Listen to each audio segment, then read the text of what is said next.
संप्रभुता किसमें निहित है? जनता में। भारत की कितनी विशेषताएं बताइए? भारतीय गणतंत्र की कितनी विशेषताएं बताई गई है? भारतीय गणराज्य की कितनी विशेषताएं बताई गई है? 4। अब गणराज्य मैंने इसके साथ ले लिया, भारत गणराज्य, तो अब ये भारतीय गणराज्य कैसा है? यूपीएससी ने एक बार क्वेश्चन पूछा था, प्रस्तावना में भारतीय गणराज्य इंडियन रिपब्लिक की कौन कौन सी चीजें बातें जो है वो बताई गई है। तो इंडियन रिपब्लिक कैसा है? संपूर्ण प्रभुत्व संपन्न, समाजवादी, पंथ निरपेक्ष, लोकतंत्र। ठीक है, चलिए ठीक है। 3 तरह का न्याय याद ही है।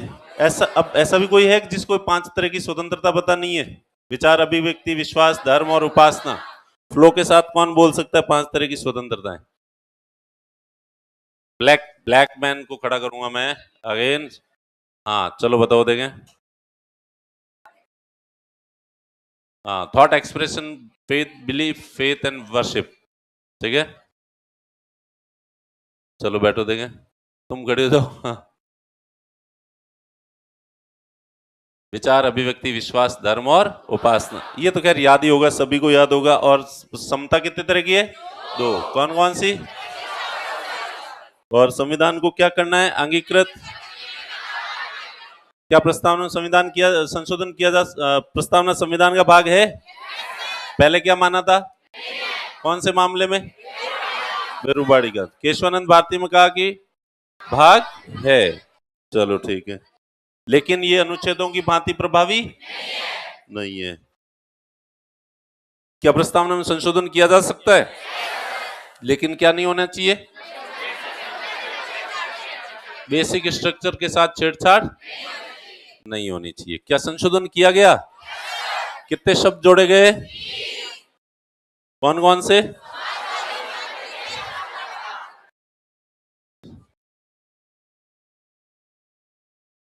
इसके बाद जो है सॉवरेनिटी, संप्रभु देश का मतलब क्या होता है?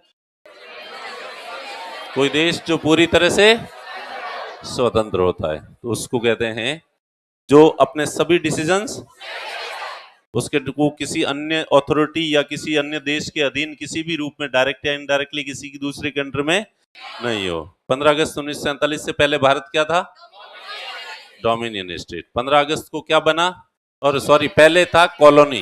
पहले क्या था? कॉलोनी। 15 अगस्त से 25 जनवरी 1950 तक क्या बना? Dominion state. और 26 जनवरी को क्या बना? सॉवरेन कंट्री जो है वो बना। उपनिवेश, डोमिनियन स्टेट और संप्रभु राष्ट्र, ये 3 फेज थे। तो वो कौन सी बातें थी जो बताती है कि भारत जो है वो 15 अगस्त 1947 से 25 जनवरी 1950 तक डोमिनियन स्टेट क्यों कहते हैं हम भारत को? कौन खड़ा होके बता देगा? हाँ बताओ।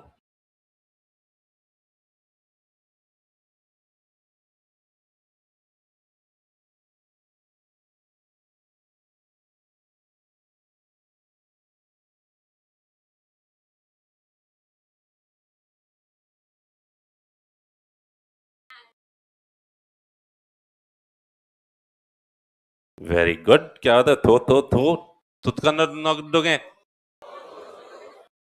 आप कैसे नहीं करता? किट्टा चूट कहते हैं तुम्हारे। हाँ, नाम बताओ अपना। इतिका। इतिका कौन सा जिला है? अलवर। अरे वाह, क्या बात है। मुझे लगा अलवर वाले कम पढ़ाई करते हैं। बहुत करते हैं सर, बहुत करते हैं अलवर वाले पढ़ाई। चलो बैठो देखें। इतिका एकदम सही बता दिया। इतिका ने कहा कि क्योंकि 15 अगस्त से लेके 1950 तक जो है वो भारत की जो शासन व्यवस्था है वो हमारे खुद के डिसीजन से नहीं चलती थी, बल्कि हमारे लिए जो ब्रिटिश पार्लियामेंट ने जो एक्ट पास किया था उस एक्ट से हमारे देश की शासन व्यवस्था संचालित हुई थी। तो इसका मतलब है कि हम उन्होंने जो तय किया उसके हिसाब से हमारा देश चल रहा था, हमारे अपने हिसाब से नहीं चल रहा था। और हमारा अपना हिसाब किस दिन से लागू हुआ? 26 जनवरी। हमारा अपना संविधान जो है वो, और हमारे पास मजबूरी थी, तब तक हमारा संविधान बना भी नहीं था, इसलिए जो है हम उस हिसाब से, और जो अंग्रेजों का बनाया हुआ एक्ट था 1935 का एक्ट, वही हमारा संविधान था उस समय। और अंग्रेजों का जो सुप्रीम कोर्ट था वही हमारे सुप्रीम कोर्ट के लिए भी वही काम में आता था। और ब्रिटिश संसद ने कहा था कि तुम्हारी जो कॉन्स्टिट्यूएंट असेंबली है यही तुम्हारी संसद के रूप में भी काम करेगी। तो इस वजह से जो है ये सब स्थिति थी। इसके बाद फिर आ जाओ देखें अपने समाजवाद। समाजवाद देख लिया था। भारत जो है वो हमारा जो समाजवाद है वो क्या नहीं है, साम्यवाद नहीं है, क्योंकि साम्यवाद बहुत खराब चीज होती है। हमारा समाजवाद थोड़ा अलग है, हमारा अलग तरीके का समाजवाद है। हमारा समाजवाद थोड़ा अलग तरीके का है। कैसा अलग तरीके का है? साम्यवाद क्यों नहीं है? क्योंकि हमारा समाजवाद हिंसा का समर्थन, हिंसक क्रांति का समर्थन नहीं करता, प्लस निजी संपत्ति को मान्यता देता है, निजी संपत्ति को मान्यता देता है। और इसके साथ ही वो कहता है डेमोक्रेटिक जो सिस्टम है उसको अप्रूव करता है कि लोकतांत्रिक तरीकों से ही बदलाव किए जाने चाहिए। और सभी संसाधनों का जो रिसोर्सेज है देश के अंदर, जो भी जमीन है, कारखाने हैं, पैसा है, इन सब का जो न्याय संगत जो है न्यायपूर्ण वितरण होना चाहिए। और इसके साथ ही जो उत्पादन जो संसाधन है इनका अहितकारी संकेंद्रण नहीं होना चाहिए और सभी लोगों की बुनियादी आवश्यकताएं पूरी होनी चाहिए और कमजोरों और गरीबों के लिए विशेष प्रकार के उपाय सरकार को करने चाहिए। तो इस तरह से हमारा समाजवाद है। और ये तो गया। हाँ, तो अब जो अपन ने देखा था दो चीजें, साम्यवाद और समाजवाद। अभी थोड़ी देर में जनरेटर स्टार्ट हो जाएगा। तो साम्यवाद और समाजवाद। साम्यवाद जो विचारधारा है ये कार्ल मार्क्स ने दी थी। किसने दी थी? कार्ल मार्क्स ने दी थी। और ये पूंजीवाद की विरोधी विचारधारा है। किसकी विरोधी विचारधारा है? पूंजीवाद जो परंपरागत रूप से चली आ रही विचारधारा है। पूंजीवाद विचारधारा का कोई फाउंडर नहीं है, कोई प्रवर्तक नहीं है, ये नेचुरल है। पूंजीवाद कैपिटलिज्म की जो विचारधारा है वो क्या है? स्वाभाविक है। स्वाभाविक, जैसे जैसे मनुष्य समाज ने जो विकास किया वैसे वैसे जो आइडियोलॉजी अस्तित्व में आई उसको हम कैपिटलिज्म कहते हैं, पूंजीवाद कहते हैं। ठीक है। इसके विरोध में क्रांति जो है फ्रांस की क्रांति हुई थी 1789 में, और उस क्रांति के बाद से समाजवाद का उदय माना जाता है। किसका? सोशलिज्म का। तो सोशलिज्म वो आइडियोलॉजी थी जिसमें गरीबों को विशेष ध्यान देने की बात की गई थी। पूंजी विशुद्ध जो पूंजीवादी विचारधारा थी, कैपिटलिज्म जो था, उसमें गरीबों के लिए सबको खुला छोड़ दिया गया था और जो योग्य होगा ज्यादा कमाएगा वो ज्यादा कमाएगा, जो निकम्मा नाकारा होगा वो अपने लक्षणों से अपनी जगह जहाँ है वहां रहेगा। इसकी सरकार को ज्यादा लोड नहीं लेना चाहिए। जब व्यक्ति खुद की चिंता खुद ही नहीं कर रहा है तो सरकार भला उसकी चिंता करके क्या कर लेगी उसका। ऐसा पूंजीवादी विचारधारा का मानना है कि स्टूडेंट खुद ही नहीं पढ़ रहा है तो टीचर भले कितनी जिम्मेदारी ले ले, उस पर कितनी मेहनत कर दे, तो उसका कुछ भी नहीं हो सकता। अंततः तो स्वर्ग देखने के लिए मरना तो खुद को पड़ता है। ठीक है। तो ये पूंजीवादी विचार। फिर लेकिन समाजवादी विचारक आए कि नहीं, ये बिल्कुल गलत है। समाज में कुछ जो कमजोर लोग होते हैं, गरीब लोग होते हैं, राज्य को उनके हितों का स्पेशल जो है वो ध्यान रखना चाहिए, उनके लिए विशेष योजनाएं बनानी चाहिए, उनको विशेष सुविधा देनी चाहिए, उनको आगे बढ़ने के अवसर प्रदान किए जाने चाहिए। ये समाजवाद था, ताकि पूरे समाज के हितों के बारे में सोचें और स्पेशली समाज का जो वंचित वर्ग है उसके हितों के बारे में सोचे। फिर आया कार्ल मार्क्स। कार्ल मार्क्स ने क्या कि ये केवल ऐसी गरीबों के प्रति और कमजोर लोगों के प्रति इस तरह की खोखली बातें करने से गरीबों का भला नहीं होगा, और इन पूंजीपतियों पर, इन राजाओं पर, इन नेताओं पर, इन अफसरों पर, इन बातों से कोई फर्क नहीं पड़ने वाला है। इसलिए इस दुनिया के गरीबों, जागो, पहचानो, अपने वर्ग को पहचानो, संगठित हो जाओ, बंदूकें उठा लो और खत्म कर दो इन अमीरों को सबको। क्योंकि देखोगे दुनिया में तो 90% से लागत ज्यादा लोग गरीब हैं और केवल 5-10% मुट्ठी भर अमीर लोग सारे संसाधनों पर कब्जा करके बैठे हैं और वो तुम्हारा शोषण कर रहे हैं। और इनके शोषण से तुम्हें मुक्ति तभी मिल सकती है जब तुम एक हो जाओगे, संगठित हो जाओगे और क्रांति करोगे, और क्रांति करके इन सब पूंजीपतियों को खत्म कर दो। सारे पूंजीपतियों को खत्म कर दो, उठा लो बंदूक सारे के सारे। विश्व के गरीबों खोने के लिए तुम्हारे पास कुछ नहीं है सिवाय गुलामी की बेड़ियों के, और पाने के लिए तुम्हारे सामने सारा संसार पड़ा है। इसलिए जागो, उठो और खत्म करो इन पूंजीपतियों को और इनकी सारी संपत्ति पर, इनकी महंगी गाड़ियों पर और इनके जो मकान हैं, खेत हैं, उन सब पर क्या कर लो? कब्जा कर लो। तो कर लेना चाहिए या नहीं करना चाहिए? जोर से बोलो। नहीं करना चाहिए? तो मेरी तरफ ऐसे क्यों देख रहे हो तुम?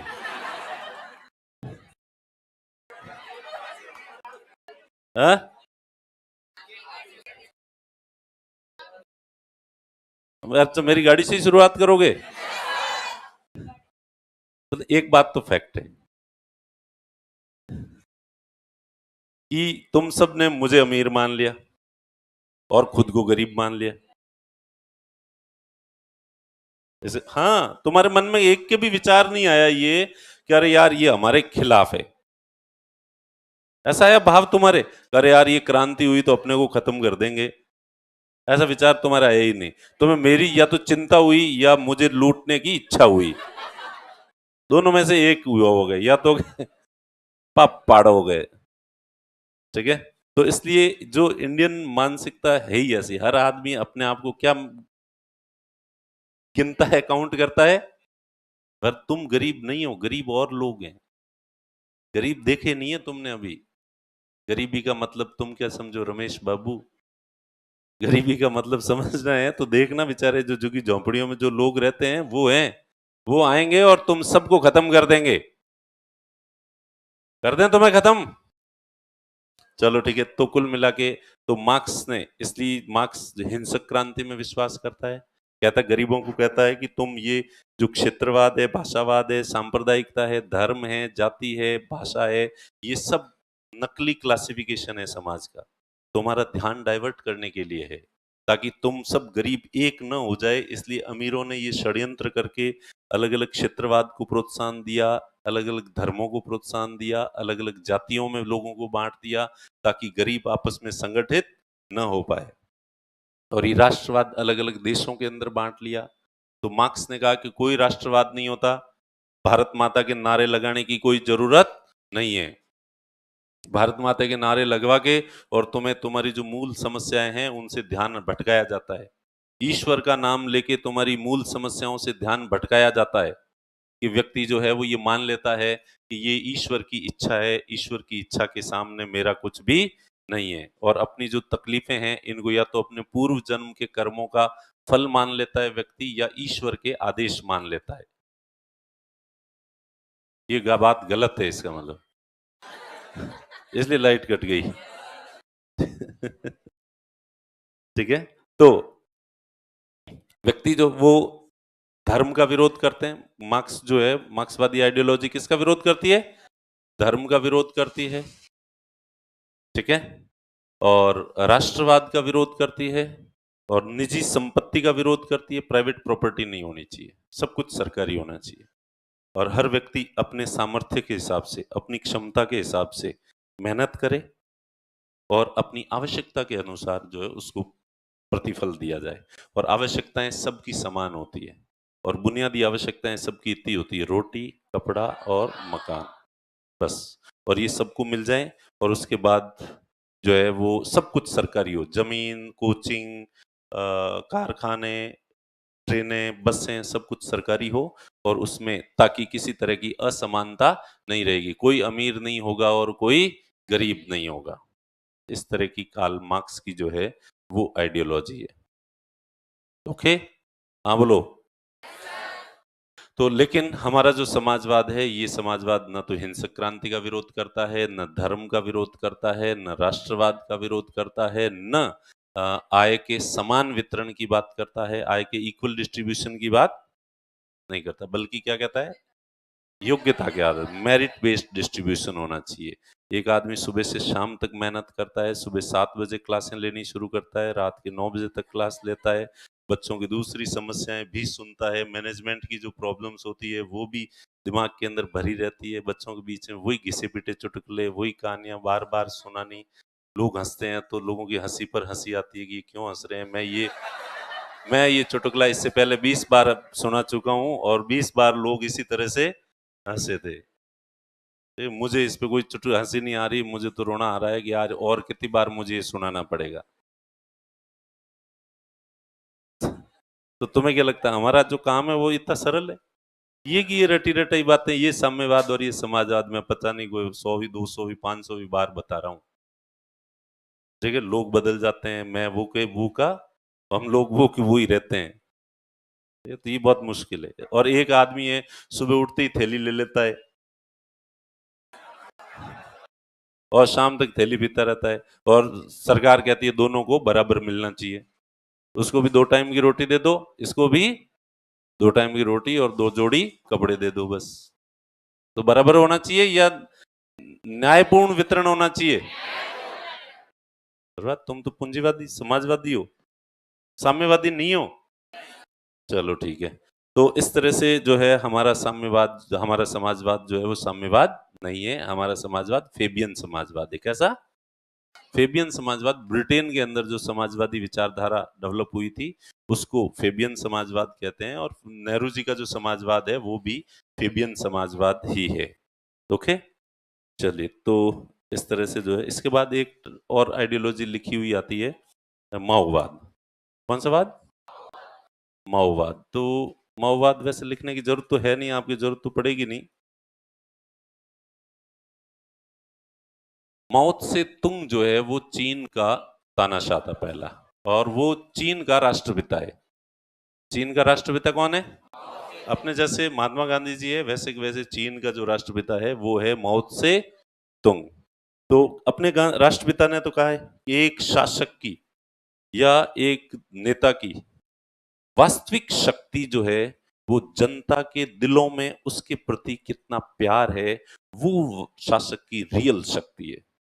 जिस शासक के प्रति जनता के दिलों में बहुत ज्यादा प्यार और सम्मान है, वो शासक तो है शक्तिशाली।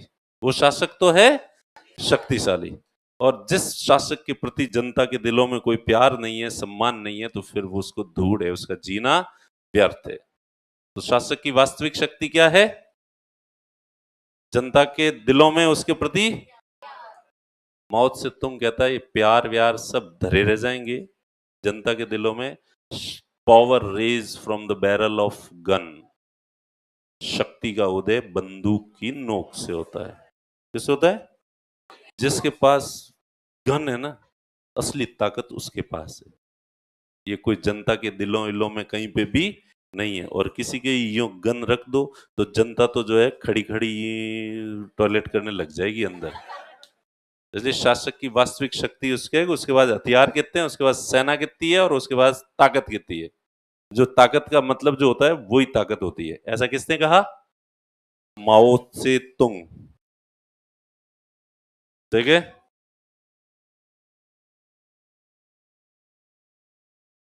माओ तसे तुंग। और इसलिए 1 अक्टूबर 1949 में चाइना के अंदर कम्युनिस्ट क्रांति हुई थी। अपन 1947 में आजाद हुए थे, और चाइना जो है वो अपने से 2 साल बाद वहां पे साम्यवादी क्रांति हुई थी। वर्तमान में जो कम्युनिस्ट सरकार है उसकी स्थापना हुई थी, और वहां पे साम्यवादी है। ठीक है। इसलिए वहां पे जो मार्क्स की बात है, एक तो हिंसक क्रांति हुई थी वहां।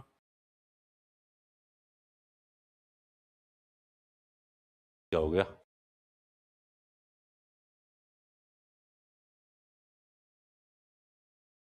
चाइना में क्या हुई थी? चाइना जो है साम्यवादी देश है, लेकिन साम्यवाद से थोड़ा आगे है।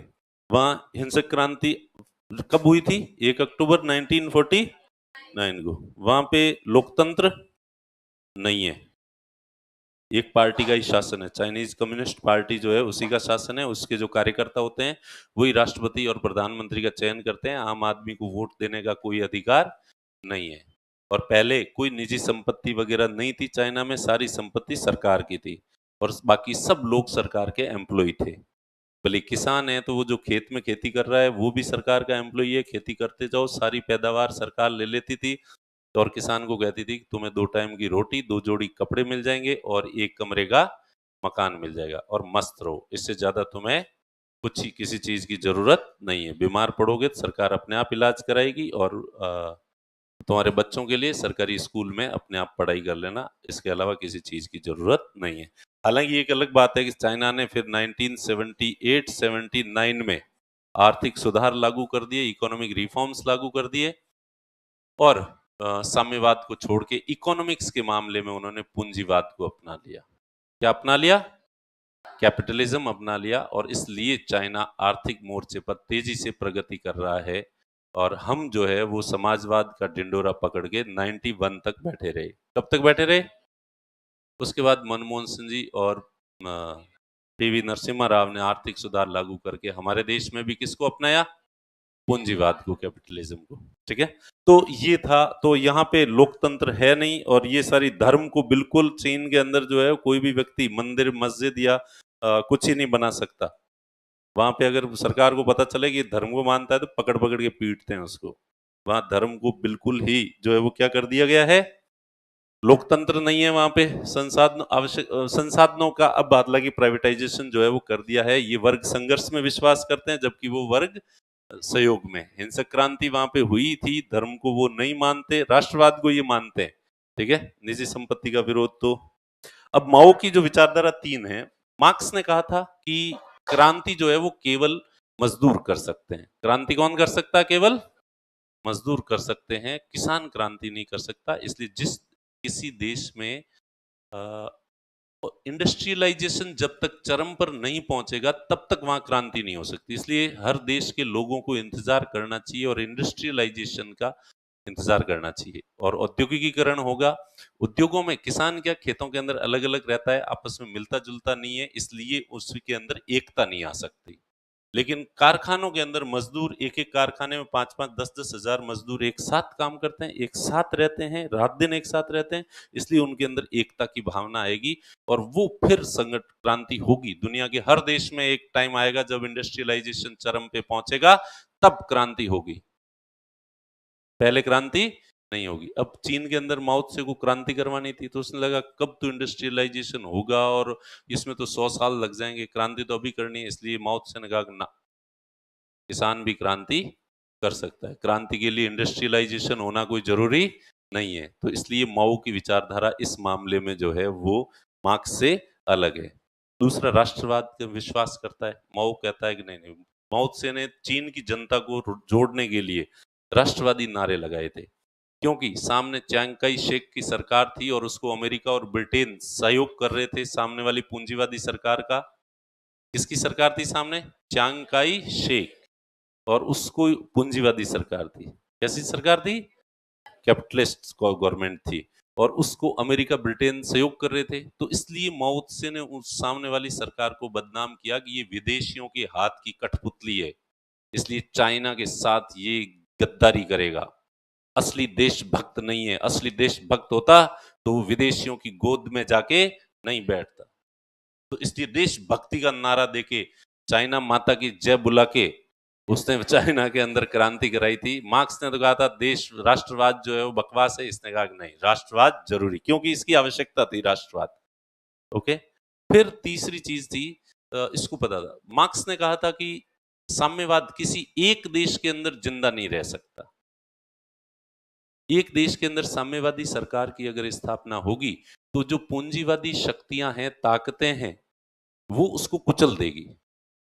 इसलिए साम्यवादी देश को कोशिश करनी चाहिए कि पूरे विश्व को लाल रंग से रंग दो। लाल रंग, कम्युनिस्टों का रंग कौन सा है? लाल रंग है। पूरी दुनिया को लाल रंग से रंग दो, और एक देश के अंदर ज्यों ही साम्यवादी सरकार का गठन होता है, उसके बाद उसे तुरंत दूसरे देशों के अंदर जो साम्यवादी नेता होते हैं, कम्युनिस्ट नेता होते हैं, उनकी मदद करनी चाहिए, उनको हथियार देने चाहिए, उनको ट्रेनिंग देनी चाहिए, उनको पैसे देने चाहिए, और उनको क्रांति करने के लिए प्रेरित करना चाहिए, ताकि एक दो विश्व क्रांति की जानी चाहिए, पूरे विश्व में साम्यवाद फैलना चाहिए। और अगर पूरे विश्व में साम्यवाद नहीं फैला तो ये पूंजीवादी ताकतें, कैपिटलिस्ट पावर्स जो हैं, वो साम्यवाद को खत्म कर देंगे। जैसे कोल्ड वॉर में देखा, शीत युद्ध के अंदर अमेरिका ने जो है रूस और इसके साम्यवाद फैल रहा था तो साम्यवाद को खत्म कर ही दिया अंततः। अब चाइना को ये पता था कि अपना नया नया साम्यवाद है और अगर इस तरह के नारे दिए तो ये अमेरिका और ये हमें खत्म कर देंगे। इसलिए अमेरिका को और सुनाने के लिए माओ ने कहा कि नहीं नहीं नहीं नहीं, मार्क्स की हम इस बात को नहीं मानते, हम ये मानते हैं कि साम्यवादी जो सरकार है एक देश में भी सरवाइव कर सकती है, पूरे विश्व में क्रांति करने की जरूरत नहीं है। दूसरे हिस्सों के लोगों को लगे कि साम्यवादी व्यवस्था सही है तो उनको अपने लेवल पे अपनी कोशिश करनी चाहिए। बाकी हम पूरी विश्व क्रांति का कोई बात नहीं करते, दूसरे देशों में साम्यवाद को हम नहीं फैलाएंगे, इसलिए प्लीज हमारे ऊपर कोई आक्रमण मत करो, हम तुम्हारे लिए कोई खतरा। किसको मैसेज था ये? अमेरिका को। इसलिए इसने कहा विश्व क्रांति का हम समर्थन नहीं करते। तो इसलिए इन तीन मामलों में जो है माओ की विचारधारा कार्ल मार्क्स की विचारधारा से थोड़ी अलग है। तो माओवाद लिख दो, ये तीन चीजें देखें।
लिख दिया।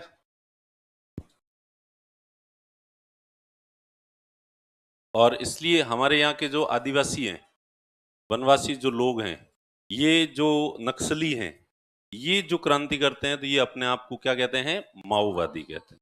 क्या कहते हैं?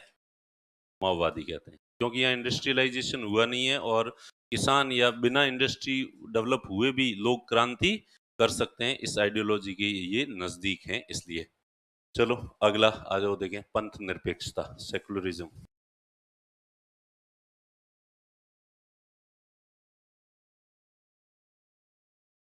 पंथ निरपेक्षता।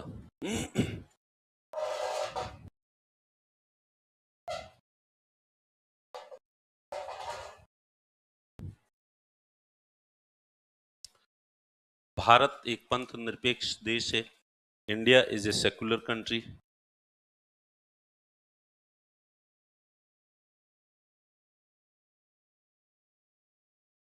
भारत एक पंथ निरपेक्ष देश है।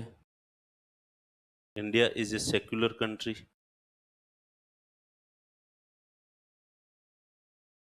क्योंकि भारत का कोई राष्ट्रीय धर्म नहीं है, because there is no national religion of India.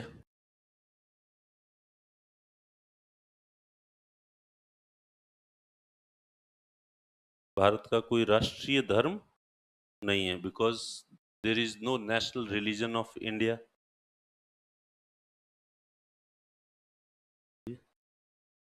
धर्म के आधार पर किसी प्रकार का भेदभाव नहीं किया जाता। There is no discrimination on the ground of religion in religion. धर्म के आधार पर किसी प्रकार का भेदभाव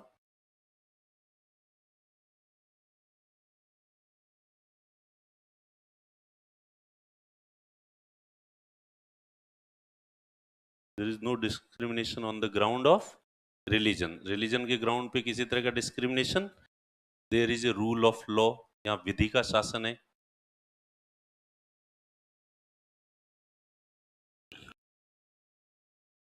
there is a rule of law, यहाँ विधि का शासन है।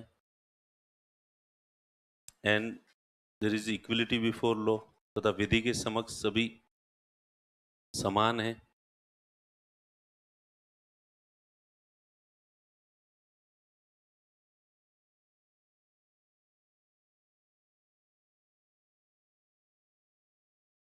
विधि के समक्ष सभी समान है। लोक नियोजन में सभी को समान अवसर दिए जाते हैं। All citizens are given equal opportunities in public employment. लोक नियोजन में सभी को समान अवसर दिए जाते हैं।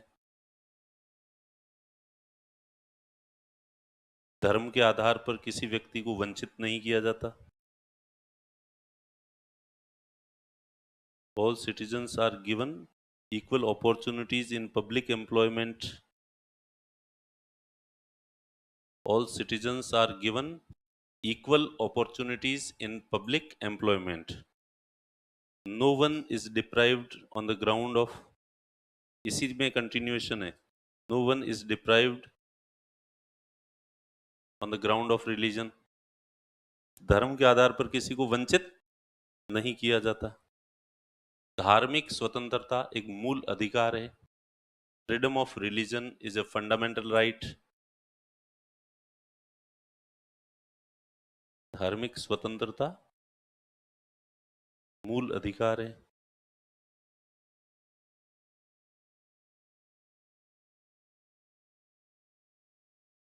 राज्य धर्म के आधार पर कोई कर नहीं लगाता। There is no provision of any religious tax.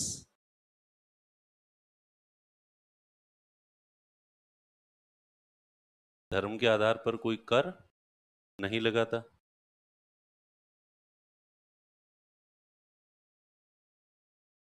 सभी नागरिकों को वाक व अभिव्यक्ति की स्वतंत्रता है। All citizens have freedom of speech and expression. सभी नागरिकों को वाक व अभिव्यक्ति की स्वतंत्रता है। सभी नागरिकों को वाक व अभिव्यक्ति की स्वतंत्रता है। All citizens have freedom of speech and expression.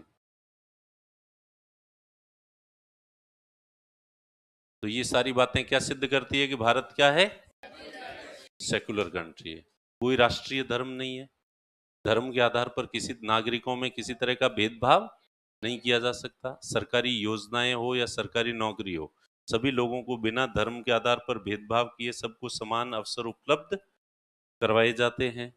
ठीक है। राज्य कोई धार्मिक कर नहीं लगाता, और इवन धर्म को मानने की स्वतंत्रता नागरिकों का फंडामेंटल राइट है, उसको सीमित नहीं किया जा सकता। और सब कानून का शासन है, और कानून के समक्ष सभी लोग समान है, और हर एक को अभिव्यक्ति की स्वतंत्रता है। तो जैसा भी अपनी भावनाएं हैं उसको अभिव्यक्त कर सकता है। ठीक है। तो इसलिए ये उपयुक्त सारी बातें जो ये स्पष्ट करती है कि भारत एक जो है वो कैसा देश है? पंथ निरपेक्ष। ये सारी विशेषताएं लिख सकते हो सरसरी तौर देखो, देखें सारी याद है या नहीं। अगर कहा जाए कि लिखना नहीं है, वैसे ही देखो। वे विशेषताएं जो भारत को एक सेकुलर कंट्री सिद्ध करती है, वे कौन सी विशेषताएं हैं जो भारत को एक पंथ निरपेक्ष देश घोषित सिद्ध करती है?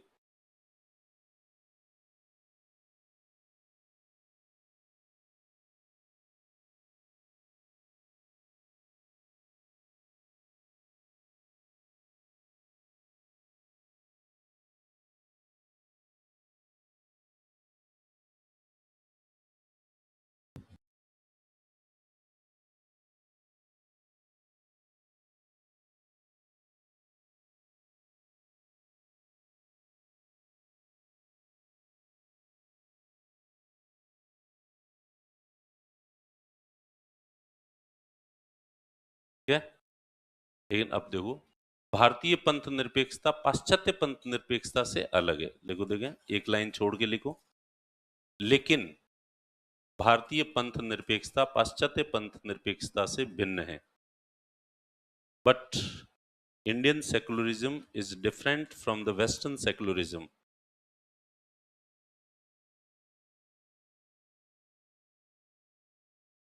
भारतीय पंथ निरपेक्षता पाश्चात्य पंथ निरपेक्षता से अलग है, भिन्न है या अलग है? क्योंकि दोनों ही जगह पर अलग अलग कारणों से पंथ निरपेक्षता को अपनाया गया। बिकॉज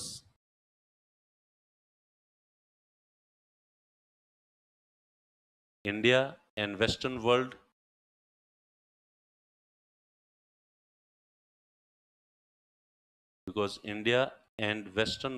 adopted secularism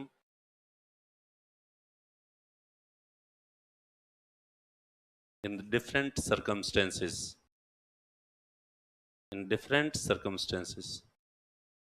दोनों जगह पंथ निरपेक्षता को अलग अलग कारण, हमने पंथ निरपेक्षता अलग कारण से अपनाई है, और पाश्चात्य जगत वेस्टर्न जो कंट्रीज है उन्होंने उनका जो सेकुलरिज्म है थोड़ा अलग है। अलग क्यों है? क्योंकि उन्होंने सेकुलरिज्म को अपनाने का कारण भी अलग है। ठीक है, अब पाश्चात्य जगत ने क्यों अपनाया, लिखो। पाश्चात्य जगत ने western world adopted secularism due to, पाश्चात्य जगत ने पुनर्जागरण,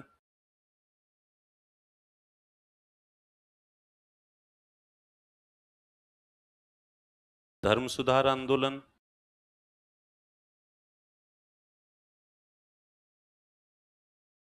व प्रबोधन के कारण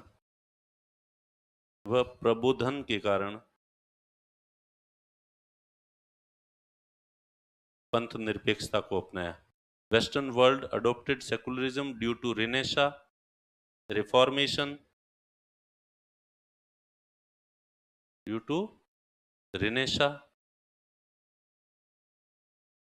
रिफॉर्मेशन,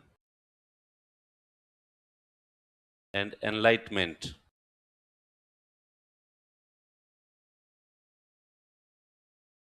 ठीक है, जिसमें यह माना गया, in which it was considered,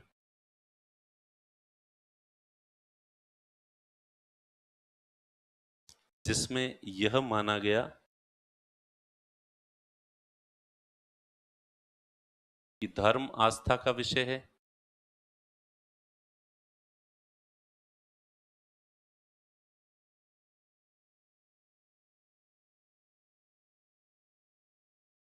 in which it was considered that religion is subject of faith,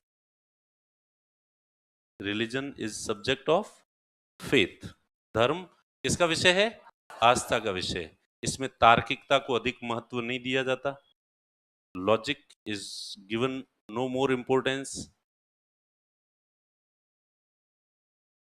आस्था का विषय है, इसमें तार्किकता को अधिक महत्व नहीं दिया जाता है।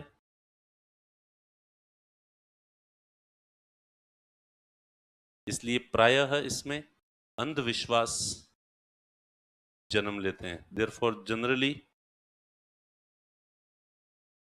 डॉगमेटिज्म, ब्लाइंड फॉलोइंग्स टेक्स प्लेस। प्राय इसमें अंधविश्वास, ठीक है, जन्म लेते हैं।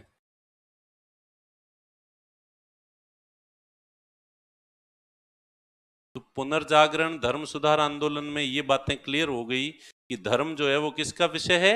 आस्था है। ठीक है, उसमें तर्क के लिए ज्यादा जगह नहीं है, वैज्ञानिक दृष्टिकोण के लिए कोई जगह नहीं है। ठीक है, अरे रख दो इसको, मत पढ़ो, बंद रखो, पढ़ने मत बैठो। ठीक है, हाँ, इतनी महत्वपूर्ण बात चल रही है तो इसमें भी लोग चिट्ठियां लिख रहे हैं, पता नहीं कैसे, कौन है ये लोग, कहाँ से आते हैं? मतलब इतनी अच्छी क्लास चल रही है, आदमी को इस पे विचारवान होना चाहिए, विचारशील होना चाहिए, इस पे सोचना चाहिए।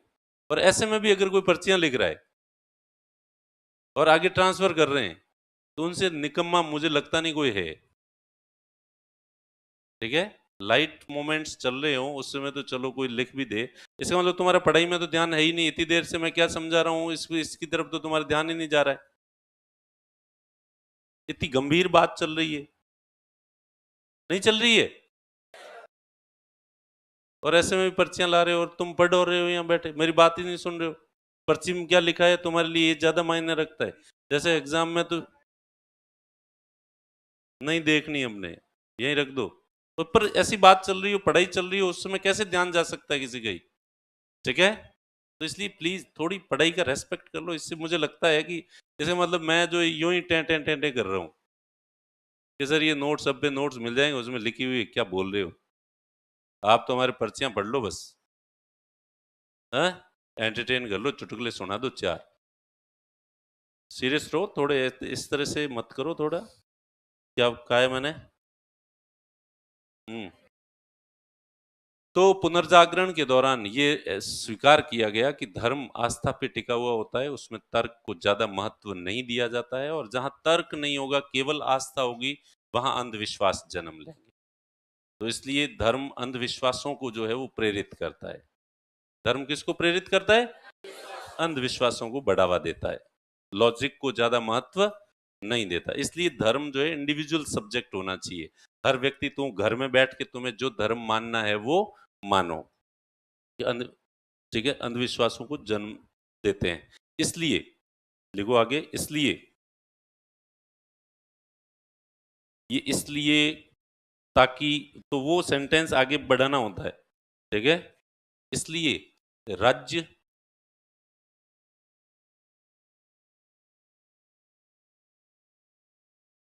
विधि निर्माण के समय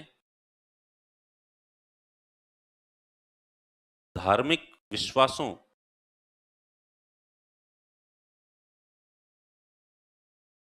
या मान्यताओं, इसलिए राज्य विधि निर्माण के समय धार्मिक विश्वासों या मान्यताओं को अधिक महत्व नहीं देगा।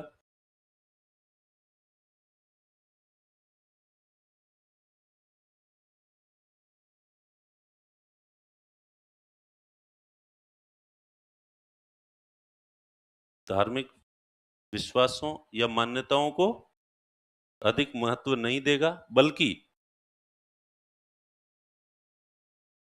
वैज्ञानिक दृष्टिकोण,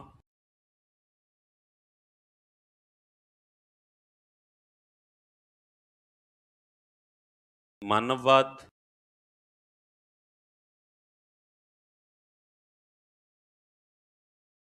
व उपयोगितावाद, मानववाद व उपयोगितावाद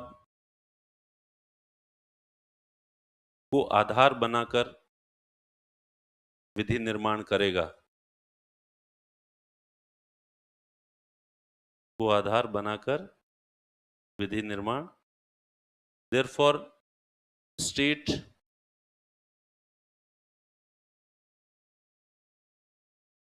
should not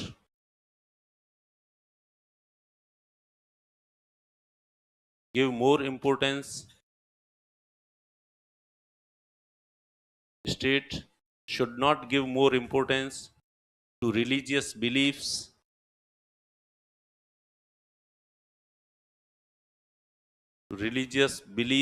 and principles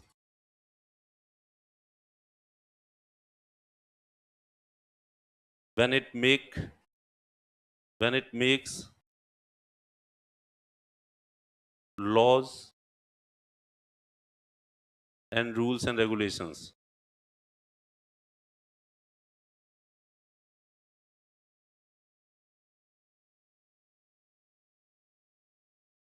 Laws made by state, laws made by the state should be inspired from scientific temper, humanism, scientific temper, humanism, and utilitarianism.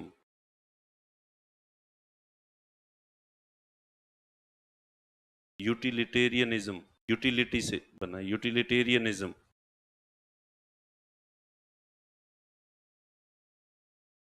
Religion should be individual's personal matter. धर्म प्रत्येक व्यक्ति का व्यक्तिगत विषय होना चाहिए।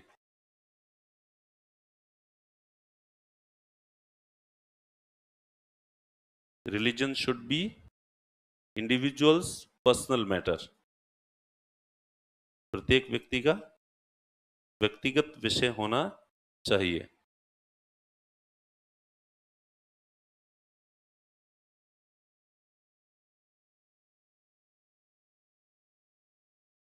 अतः पाश्चात्य पंथ निरपेक्षता के अनुसार, therefore according to the western secularism, रुको, therefore western secularism means, therefore western secularism means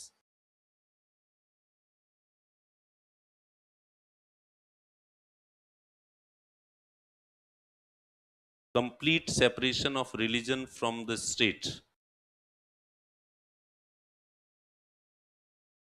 complete separation of religion from the state। अतः पाश्चात्य पंथ निरपेक्षता के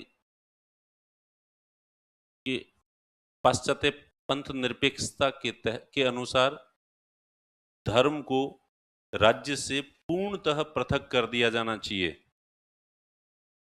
धर्म को राज्य से पूर्णतः पृथक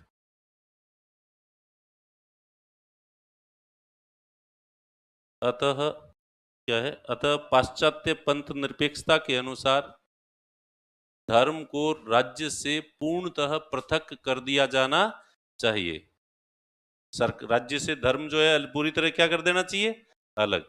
धर्म केवल किसका विषय होना चाहिए, व्यक्तिगत, इंडिविजुअल। लोगों को मानना है तो मानो, हम तुम्हारे जीवन में इंटरफेयर नहीं करेंगे, तुम्हें जो मानना है मानो, लेकिन सरकार या राज्य धर्म को नहीं मानेगी। सरकार या राज्य धर्म को, सरकार को कभी भी कोई कानून बनाना है तो वो ये नहीं देखेगी कि कुरान में क्या लिखा हुआ है, गीता में क्या लिखा हुआ है, महाभारत में क्या लिखा हुआ है। कुरान, गीता, महाभारत तुम ले जाओ, घर में बैठ के 10 बार पढ़ना है पढ़ो, माता फोड़ना है माता फोड़ो। सरकार जब भी कानून बनाएगी तब ये नहीं देखेगी कि धार्मिक मान्यताएं इससे खंडित होती है या नहीं होती। सरकार जब भी कानून बनाएगी तो वो ये देखेगी कि मनुष्य मात्र का कल्याण होना चाहिए। उस कानून, आदमी का क्या होना चाहिए, कल्याण। साइंटिफिक टेम्पर, लॉजिक लगाएगी वहां, लॉजिक के आधार पर सही क्या है गलत क्या है, वो जो सही लगेगा सरकार को वैसा कानून लगाएगी। उपयोगितावाद को देखेगी कि ये कानून उपयोगी है या नहीं है, भले ही धार्मिक मान्यताओं के खिलाफ हो। सच्चा जो पंथ निरपेक्ष देश होता है वो अपना कानून बनाते समय या नीति निर्माण के समय धार्मिक मान्यताओं को बिल्कुल महत्व नहीं देता, ठीक है। और वही कानून बनाएगा जो कानून उपयोगी है, मनुष्य मात्र के लिए कल्याणकारी है, और जो साइंटिफिक टेम्पर पर आधारित है, तर्क पर आधारित है। आस्था से प्रेरित होकर कोई कानून नहीं बनाएगा। तो वो होता है वेस्टर्न सेकुलरिज्म। सेकुलरिज्म का मतलब होता है धर्म को राज्य से पृथक करना, ठीक है। भारत में ट्रिपल तलाक पे जब सुप्रीम कोर्ट में चर्चा चल रही थी कि वे ट्रिपल तलाक को इलीगल घोषित किया जाए या नहीं किया जाए, तो दोनों पक्ष एक ही बात कर रहे, एक बात पे ही आधार बना रहे थे, और वो थी कुरान। एक पक्ष कह रहा था कि चूंकि कुरान के अंदर ट्रिपल तलाक का प्रावधान है और ये मुसलमानों की धार्मिक आस्था के साथ खिलवाड़ हो जाएगा, इसलिए ट्रिपल तलाक को प्रतिबंधित नहीं किया जाना चाहिए, क्योंकि ट्रिपल तलाक के पक्ष में कुरान में लिखा हुआ है, और दैट्स ऑल, ठीक है। और जो दूसरे वाला पक्ष था जो ट्रिपल तलाक को प्रतिबंधित करने की बात कर रहा था, वो कह रहा था कि कुरान में कहीं पर भी इस तरह की ट्रिपल तलाक का उल्लेख नहीं है, इसलिए ट्रिपल तलाक को प्रतिबंधित किया जाना चाहिए। लो सर, अगर यूरोप होता, और क्योंकि भारत जो है उस तरह के सेकुलरिज्म में विश्वास नहीं करता, अगर ये बहस डिबेट अमेरिका में चली होती या यूरोप में जहां पे वो सेकुलरिज्म है, तो वो ज्यों ही कहता कुरान में लिखा है तो भग जाए से। मैंने तुझे पूछा कुरान में लिखा है, कहां लिखा है, कहां नहीं लिखा है, इससे कोई मतलब नहीं होता कहां लिखा है और कहां नहीं लिखा है। ये सही है गलत है, उपयोगी है या अनुपयोगी है, महिलाओं के अधिकारों पे इससे क्या फर्क पड़ता है, ये बात बताओ। जो समानता, इक्विलिटी, पुरुष और महिला के बीच इक्विलिटी को स्थापित करता है या नहीं करता, हाँ या ना? महिलाओं के लिए ये नुकसानदायक है या नहीं है? इस चीज के जवाब दो मिस्टर लॉयर। धार्मिक किताबों को बीच में लाने की कोई जरूरत नहीं है, ठीक है। तो वो होता है, सेकुलर कंट्री होती है तो वो कानून बनाते समय ये नहीं देखेगा कि धार्मिक किताबों में क्या लिखा हुआ है और क्या नहीं है। तो धार्मिक किताबों को आधार बना दो। तो रामायण में भगवान राम ने सीता जी की जो अग्नि परीक्षा ली थी, और कोई तुम्हारे में से वो पत्नी जॉब पे दूर रहती है, साल भर पोस्टिंग में दूर रही और वापस आए और के अग्नि परीक्षा लेनी पड़ेगी, मुझे थोड़ा दूर रह के आई हो और मेरी मेरी धार्मिक आस्था का मामला है। देखो, मैं रामायण को बहुत ज्यादा मानता हूँ और मैं भगवान श्री राम के नक्शे कदमों पे चलता हूँ, ठीक है। तो जो है, तो इस तो धार्मिक किताबों में क्या लिखा हुआ है क्या नहीं लिखा, तो हिंदू जो कोड है, हिंदुओं के जो कानून है, उनको धार्मिक किताबों में क्या लिखा है क्या नहीं लिखा है कोर्ट ने एक तरफ फेंक दिया। या नहीं, धार्मिक किताबों में कुछ लिखा होगा, ये सही है तो सही है, गलत है तो गलत है। तो हिंदू जो भी ज्यादातर मान्यता, हालांकि 100% हिंदुओं वाले भी नहीं, पर कई हिंदू जो कानून है उनको सब कुछ चेंज कर दिया है और धर्म के आधार पे कोई व्याख्या सुप्रीम कोर्ट नहीं करता, और उनको उपयोगितावाद के आधार पे देखता है कि भाई इससे पुरुष महिला या ऊंची जाति नीची जाति सोशल डिस्क्रिमिनेशन को बढ़ावा मिलता है या नहीं मिलता, तो वो सब जो है भले किसी किताब में कुछ लिखा है कोर्ट उसको कंसिडर नहीं करेगा, ठीक है। तो चलो, देखो, भारतीय पंथ निरपेक्षता,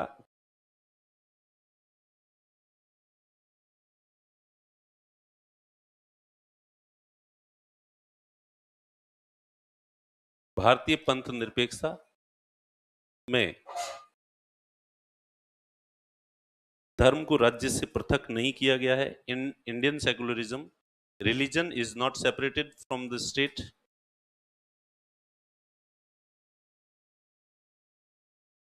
भारतीय पंथ निरपेक्षता में धर्म को राज्य से पृथक नहीं किया गया है। In Indian secularism, religion is not separated from the state. Our secularism is सर्वधर्म समभाव। हमारी पंथ निरपेक्षता सर्वधर्म समभाव की है। हमारी पंथ निरपेक्षता में सर्वधर्म समभाव है।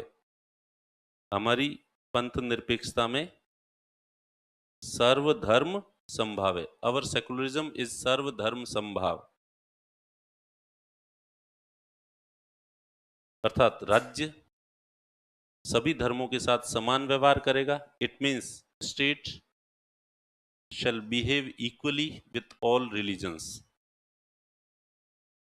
राज्य सभी धर्मों के साथ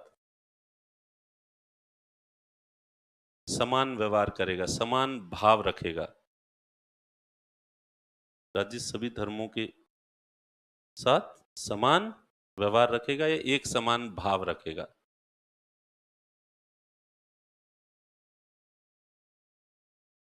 तथा सभी धर्मों को समान संरक्षण देगा। It means it will give equal protection to all religions.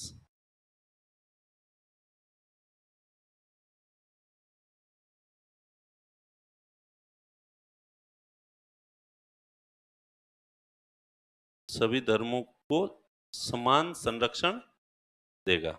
It will give equal protection to all religions. Clear हो गया? वेस्टर्न सेकुलरिज्म में क्या होता है? धर्म को राज्य से अलग कर दिया है। भारतीय सेकुलरिज्म में धर्म को राज्य से अलग, बल्कि सभी धर्मों के प्रति समान व्यवहार रखा जाएगा और सभी धर्मों को समान संरक्षण देगा। यहाँ राज्य धर्म को संरक्षण देगा, वहां पे राज्य धर्म को संरक्षण नहीं देगा। और यहाँ पर यहाँ है कि किसी एक धर्म को संरक्षण नहीं देगा, बल्कि वो सभी धर्मों को समान रूप से संरक्षण देगा। चूंकि भारत में सभी धर्मों के लोग रहते थे, इसलिए भारत ने इस पंथ निरपेक्षता को अपनाया।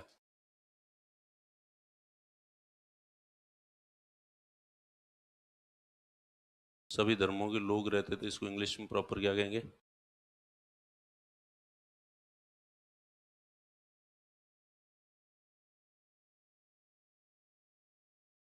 सिंस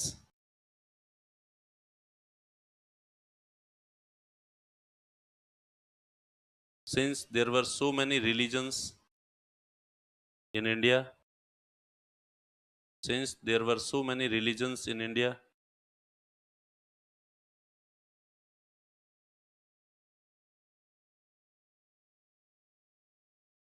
that's why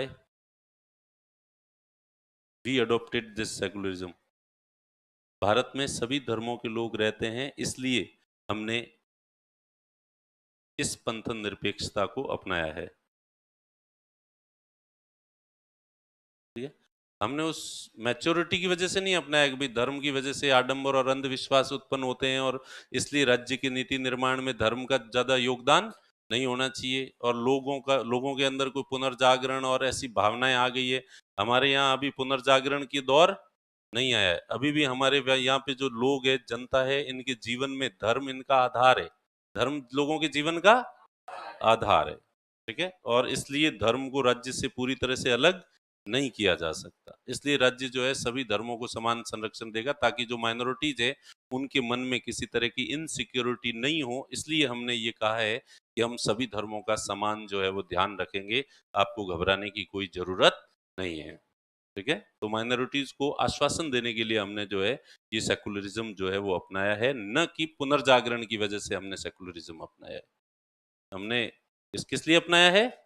माइनॉरिटीज को अश्योर करने के लिए कि भाई कि और उनके साथ किसी तरह का भेदभाव न हो, इसलिए अल्पसंख्यकों के साथ किसी प्रकार का भेदभाव न हो, इसलिए हमने सेकुलरिज्म जो है वो अपनाया है। लिख दो, अल्पसंख्यकों के साथ किसी तरह का भेदभाव न हो, इसलिए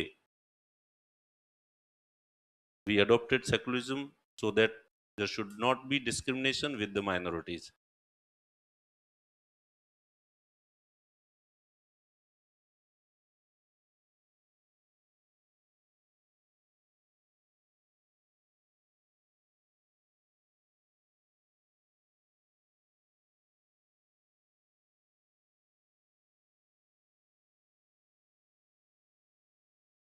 Huh?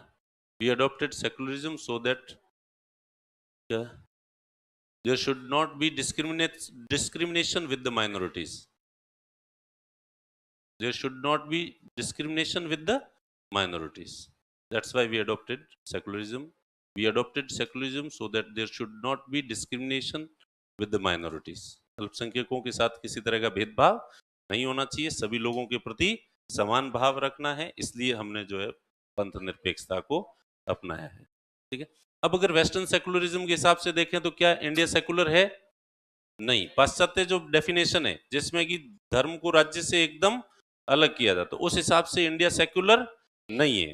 क्यों नहीं है? कि ऐसी कौन कौन सी चीजें हैं जो ये बताती है कि भारत जो है वो सेक्युलर कंट्री नहीं है? पहली बात, सबसे पहले हमारा देश जो है इंडिया धार्मिक पहचान को मान्यता देता है, रिलीजियस आइडेंटिटी जो है उसको रिकॉग्नाइज करता है, प्लस अल्पसंख्यकों का दर्जा स्पेशली देता है। कोई भी सरकारी फॉर्म होगा तो उसमें एक कॉलम जरूर होगा अपना रिलीजन लिखो, कौन से रिलीजन के आप हो, प्लस माइनॉरिटीज को जो है वो दर्जा दिया जाता है। माइनॉरिटीज के लिए विशेष प्रोविजंस भी धर्म के आधार पे स्पेशल योजनाएं वगैरह भी चलाई जाती है। प्लस जो है अलग अलग धर्मों के लिए सिविल कानून अलग अलग है, अलग अलग धर्मों के लिए नागरिक संहिताएं अलग अलग, सिविल कानून विवाह करने का, तलाक लेने का। तो जैसे मुस्लिम पुरुष है तो वो 4 महिलाओं से विवाह कर सकता, उसको अनुमति है, लेकिन हिंदू जो है वो 4 महिलाओं से विवाह नहीं कर सकता। मुस्लिम को तलाक देना है तो कोर्ट में जाने की जरूरत नहीं है, बिना कोर्ट के ही वो मेहर की राशि अदा करके और पत्नी से छुटकारा पा सकता है। और क्योंकि इस्लाम में जो है वो ओवैसी कहता है कि भाई हमारे यहाँ पे कोई जन्म जन्म का साथ है, हमारा तुम्हारा वाली बात नहीं है, कोई 7 जन्मों का बंधन नहीं है, यहाँ जस्ट एक कॉन्ट्रैक्ट है। कैसा है ये? कॉन्ट्रैक्ट है, समझौता है थोड़े दिन के लिए, संतान उत्पन्न करने के लिए। ठीक है, तो इसलिए ये कॉन्ट्रैक्ट है, इस कॉन्ट्रैक्ट को जिस तरह से कभी तोड़ा जा सकता है, तो हमारे भी यहाँ पे विवाह को कभी भी तोड़ा जा सकता है, और इसके लिए किसी तीसरे की जरूरत नहीं है। ठीक है, तो उसमें कोर्ट हिंदू जो है बिना वो कोर्ट की परमिशन जरूरी है, और कोर्ट जितना मुआवजा कहेगा इतना पत्नी को मुआवजा देना पड़ेगा, उसके बाद ही आप तलाक ले सकते हो, अदरवाइज नहीं ले सकते। ठीक है, तो ये कानून जो है वो अलग अलग धर्मों के लिए कानून अलग अलग, विधि अपन ने पहले कहा विधि के समक्ष समता है। क्या भारत में विधि सबके लिए समान है? नहीं, विधि के समक्ष समता नहीं है। ठीक है? इसी तरह से राज्य जो है वो धार्मिक कार्यक्रमों का आयोजन कराता है। उत्तर प्रदेश कुंभ के मेले का आयोजन करवाती है। ठीक है? अलग-अलग सरकारें अपने यहाँ कुंभ के मेले का आयोजन कराती है। राजस्थान सरकार उर्स का जो है पूरी व्यवस्था जो है वो देखती है, आयोजन करवाती है। और जो भी सरकारी फंक्शन शुरू होते हैं तो गणेश वंदना होती है सबसे पहले। और तो और हॉस्पिटल के अंदर जो सरकारी हॉस्पिटल है लेकिन वहाँ पे भी मंदिर बनाए हुए होते हैं। और जब डॉक्टर कह देता है कि अब इनको दवा की नहीं, दुआ की ज़रूरत है, तो फिर सीधे मंदिर में जाके भगवान के सामने और वो गाना गाती है हीरोइन महिला। और फिर जितने में इधर भगवान के हाथ से एक फूल गिरता है उसके ऊपर और इधर उस पेशेंट की आंख खुलती है और वो कहता है सुधा कहाँ है सुधा।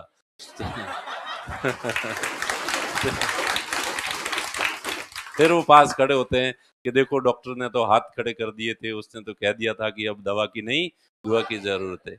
ये सुधा की दुआओं की ही बदौलत तुम्हें जो नया जीवन वापस मिला है। और फिर उसको बुला के लाते हैं, ठीक है? तो ये हॉस्पिटल के अंदर मंदिर होते हैं। अपने यहाँ तो जितने अधिकारी हैं, ऑफ़िस दफ़्तर के अंदर जो है आप देखोगे कि अपने-अपने इष्ट को जो मानता है, वो तस्वीरें लगा के सुबह-सुबह जो रोज़ जो है, वो इवन सरकारी भवन का शिलान्यास हो रहा है, तो सुबह-सुबह नारियल जो है वो फोड़ा जाएगा। इसी तरह से हज यात्री जाते थे तो उनको हज की सब्सिडी जो है वो सरकार की तरफ से दी जाती थी। और यहाँ पे हज हाउस बनाया जा रहा है धर्म के लिए। और अभी थोड़े दिन पहले तो राजस्थान सरकार ने एक आदेश निकाला कि रमजान का महीना है इसलिए बिजली में कटौती नहीं की जाए। बाद में सरकार ने कहा कि भाई ऐसा नहीं है कि हम केवल रमजान के समय ही ध्यान रखते हैं, जब होली और दिवाली होती है तब भी हम इसी तरह के आदेश जो है वो निकालते हैं। इसलिए किसी इसका मतलब राज्य सभी धर्मों का बराबर मन रखेगा, सभी धर्मों को संरक्षण देगा, धार्मिक मान्यताओं को अपने से अलग नहीं करेगा, ठीक है? तो ये सारी जो चीज़ें करती है, तो इस हिसाब से भारत वेस्टर्न जो मान्यता है, उस हिसाब से सेक्युलर कंट्री नहीं है। तो सेक्युलरिज़्म से डिस्ट्रैक्ट करने वाली जो चीज़ें जो है, वो कौन-सी है? लिखो देखें। पंथ निरपेक्षता से विचलित करने वाली विशेषताएँ, इसी में जो है अनेक विशेषताएँ हैं जो भारत को पंथ निरपेक्षता से विचलित करती है। Characteristics that distract from the secularism.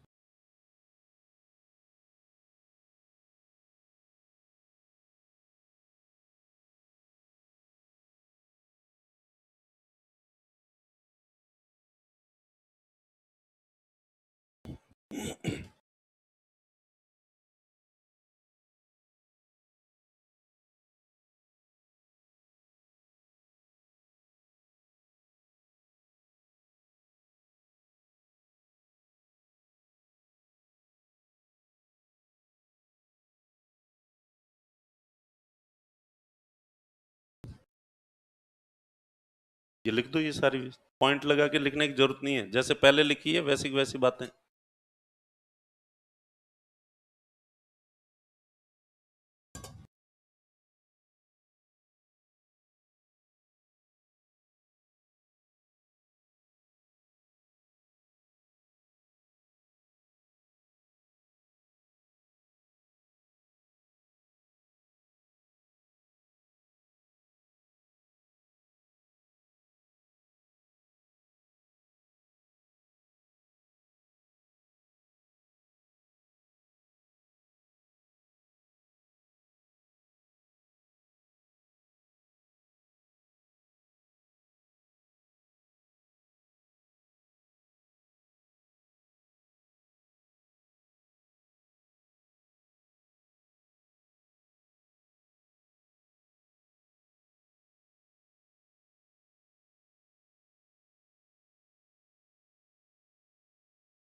ठीक है, कई लोग अभी भी लिख रहे हैं। तो ये चीजें समझ आ गई। अगर इन चीजों को देखें तो जो वेस्टर्न जो डेफिनेशन है सेकुलरिज्म की, उस हिसाब से इंडिया सेकुलर नहीं है। पहले वाली चीजें बताई किस हिसाब से अपन सेकुलर हैं, हमारे हिसाब से हम सेकुलर हैं। हमारा सेकुलरिज्म थोड़ा अलग है, हमारा समाजवाद भी थोड़ा, वो साम्यवाद नहीं है। हमारे हम जो सेकुलरिज्म है वो भी हमारे सेकुलरिज्म की डेफिनेशन अलग है। हमने हमारे हिसाब से अपने आप को सेकुलर किया है। लिख दिया सभी ने? तो इस ये जो था, इसमें चार चीजें अभी जो अपन ने लिखी है ना, चार चीजें। सबसे पहले मैंने बताया कि सेकुलरिज्म के पक्ष में तर्क दिया कि भारत का कोई राष्ट्रीय धर्म नहीं है, धर्म के आधार पर किसी तरह का भेदभाव, धार्मिक स्वतंत्रता एक मूल अधिकार है, धर्म का आधार पर किसी तरह का टैक्स नहीं लगता। तो ये अगर ये सारे पॉइंट देखें तो भारत क्या है, एक सेकुलर कंट्री है। तो पहला जो भाग था वो इस रूप में था। उसके बाद अपने इंडियन सेकुलरिज्म और वेस्टर्न सेकुलरिज्म को कंपेयर किया। वेस्टर्न सेकुलरिज्म के हिसाब से धर्म को राज्य से पूरी तरह से अलग किया गया है, जबकि भारतीय सेकुलरिज्म में धर्म को राज्य से अलग, बल्कि राज्य सभी धर्मों को समान संरक्षण देता है, प्रोटेक्शन देता है। वहां अलग करता है, यहाँ सब धर्मों को संरक्षण देता है सभी। तो हमारा सेकुलरिज्म ये है। अब अलग अलग सेकुलरिज्म क्यों है? क्योंकि दोनों जगह सेकुलरिज्म को अपनाने के कारण अलग अलग थे। वेस्टर्न जगत ने, उनके वहां बहुत सारे धर्मों के लोग नहीं थे, एक ही देश था और एक ही धर्म था वहां। तो इसलिए कि सभी धर्मों को समान संरक्षण देगा, इस तरह के सेकुलरिज्म अपनाने की उनको जरूरत ही नहीं थी। ओके, क्योंकि सही धर्म ही था। यूरोप के सब देशों में कौन सा धर्म था? दूसरे धर्म के लोग ही नहीं थे। इसलिए नहीं अपनाया उन्होंने कि भाई जो माइनॉरिटीज वाले हैं उनके साथ भेदभाव नहीं होना चाहिए, इसलिए उन्होंने सेकुलरिज्म नहीं अपनाया। उन्होंने सेकुलरिज्म इसलिए अपनाया क्योंकि धर्म का राज्य की नीतियों में, कानून निर्माण में और शासन के कार्यों में हस्तक्षेप बहुत ज्यादा बढ़ गया था, इंटरफेरेंस बढ़ गया था। इसलिए कहा कि ये चर्च इतना हावी हो रहा था राज्य के ऊपर, और शासकों को, राजाओं को और वहां की सरकारों को ढंग से काम करने नहीं दे रहा था। इसलिए राजाओं ने उसको उखाड़ फेंका, हटाओ यहाँ से, धर्म वर्म तुम्हारा मामला है, चर्च में आए तब पूजा पाठ करते रहना, हम जो नीतियां बनाएंगे उसमें धर्म को ध्यान नहीं देंगे।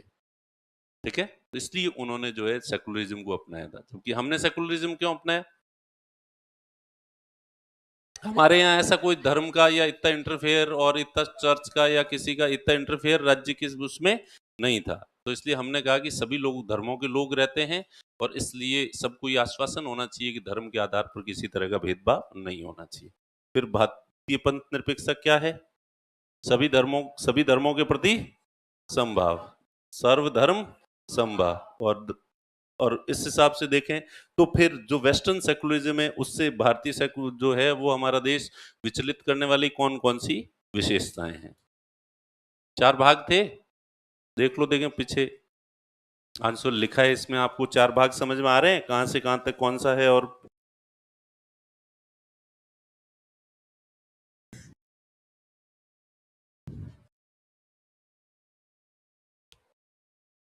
इसके बाद लोकतंत्र, जनता का, जनता के द्वारा, जनता के लिए शासन लोकतंत्र कहलाता है। Governance of the people by the people for the people is called democracy.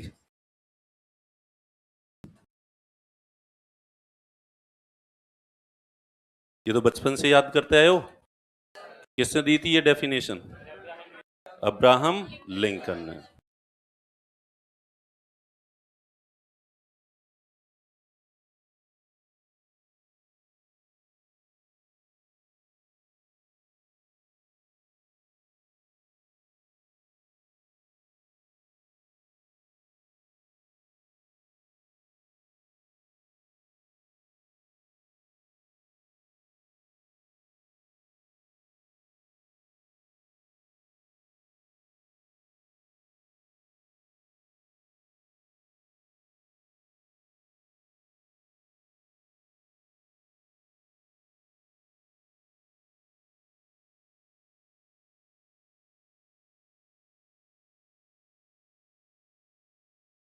Of the people by the people for the people, जनता का, जनता के द्वारा, जनता के लिए जो शासन होता है उसको क्या कहते हैं? लोकतंत्र कहते हैं। लोकतंत्र कितने प्रकार का होता है? 2 प्रकार का। अगर अलग लाइन में लिखो इसको, लोकतंत्र 2 प्रकार का होता है, प्रत्यक्ष लोकतंत्र और अप्रत्यक्ष लोकतंत्र, direct democracy and indirect democracy.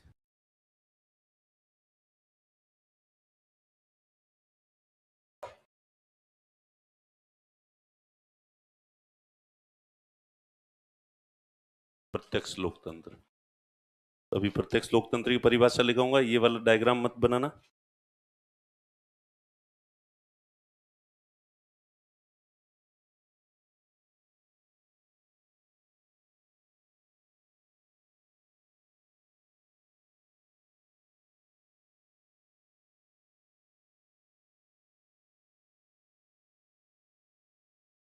प्रत्यक्ष डायरेक्ट डेमोक्रेसी, यदि शासन में जनता की प्रत्यक्ष भागीदारी हो, if people directly participates in governance.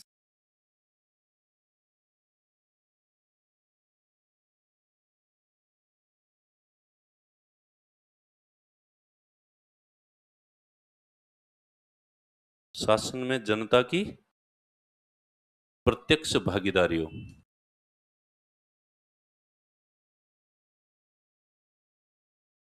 अर्थात विधि निर्माण में तथा उसके क्रियान्वयन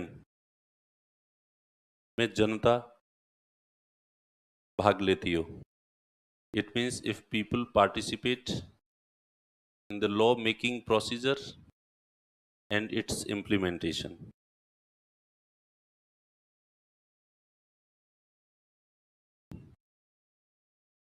विधि निर्माण में व इसके क्रियान्वयन में भाग लेती हो। जनता कानून भी जनता खुद ही बनाती हो और उस कानून को लागू भी करती हो, तो उसको कैसे क्या कहेंगे? प्रत्यक्ष लोकतंत्र कहेंगे। प्रत्यक्ष लोकतंत्र के निम्न रूप हो सकते हैं, there can be following forms of direct democracy. प्रत्यक्ष लोकतंत्र के निम्न रूप हो सकते हैं, there can be following forms of direct democracy.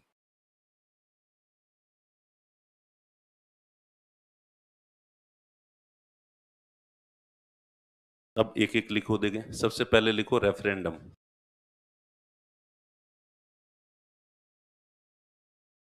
परिपृच्छा, हाँ? नहीं ऐसे नहीं बनाना है, ये लिखो, पहले ये लिखो रेफरेंडम, परिपृच्छा। इंग्लिश में लिखना रेफरेंडम, क्योंकि रेफरेंडम टर्म ज्यादा यूज में लिया जाता है, और कभी भी डिफरेंस पूछा जाएगा तो इसका और इसका डिफरेंस पूछा जाएगा। रेफरेंडम और प्लेबिसाइट एक जैसे ही, वैसे तो एक ही है, पर्यायवाची हैं एक दूसरे के। डिक्शनरी में आप देखोगे रेफरेंडम लिखा होगा, वहां आगे प्लेबिसाइट लिखा होगा, और प्लेबिसाइट जहां है उसको एक्सप्लेन करने के लिए क्या लिखा होगा? रेफरेंडम। पर अब कुछ लोग जबरदस्ती दोनों के अंदर डिफरेंस करते हैं, अब करते हैं तो फिर अपने को करना ही पड़ेगा। तो रेफरेंडम क्या होता है? जनता से ली गई राय जिसको लागू करना कानूनी रूप से बाध्यकारी होता है। Public opinion which is legally binding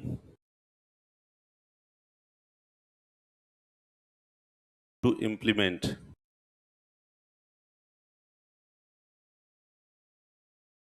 जनता से ली गई राय जिसे लागू करना कानूनी रूप से बाध्यकारी होती है।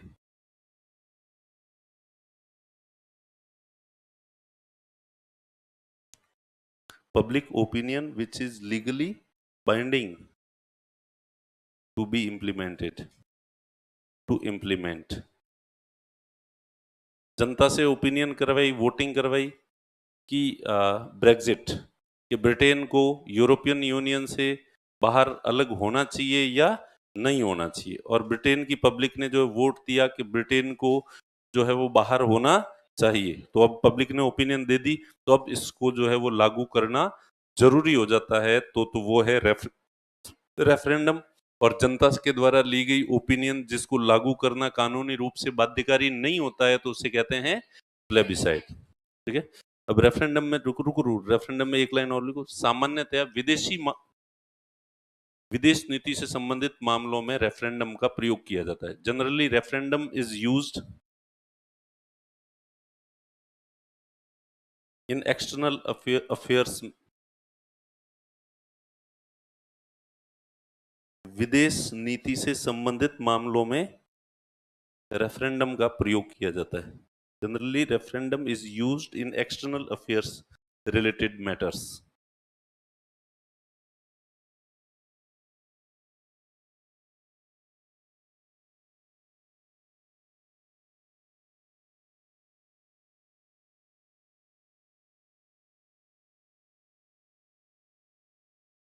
ठीक है, उसके बाद दूसरा लिखो प्लेबिसाइट, जनमत संग्रह।